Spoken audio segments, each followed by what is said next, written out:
Razia busana muslim yang rutin dilaksanakan Satpol PP dan WH Provinsi Aceh dilaksanakan dalam rangka penegakan Kanun Nomor 11 Tahun 2002 tentang akidah, ibadah, dan syiar Islam di Serambi Mekah.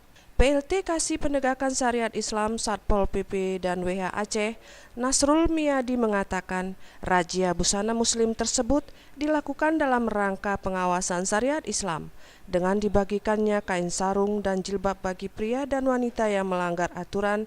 Diharapkan mereka terbiasa dengan menutup auratnya serta menjalankan ajaran syariat Islam dengan baik. Ia mengatakan kegiatan razia busana muslim khususnya di Kota Banda Aceh secara umum memberikan apresiasi bagi mereka yang terkena razia karena akibat tidak mengenakan pakaian secara islami menyebabkan mereka mendapat nasihat dari Satpol PP dan WH Aceh sekaligus mencatat identitas dan diharapkan pasca razia mereka bisa berubah tidak melanggar kanun lagi.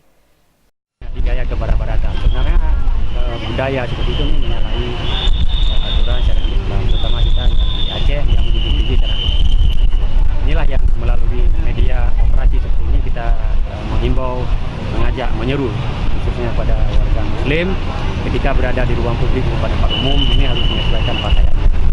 Bagi yang perempuan menutup seluruh tubuh, ya kan, kecuali muka dan telapak tangan.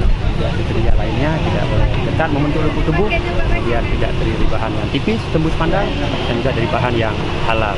Bagi yang laki, aurat kita pasti gelap, antara pusat dan lebih. Ini yang selalu kita himbau. Nasrul Miadi menambahkan dari razia yang mereka lakukan Kamis pagi tadi, jumlah pelanggar menurun dibanding dengan beberapa bulan terakhir.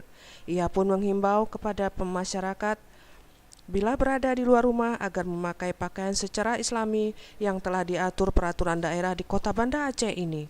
Tim Liputan Aceh TV.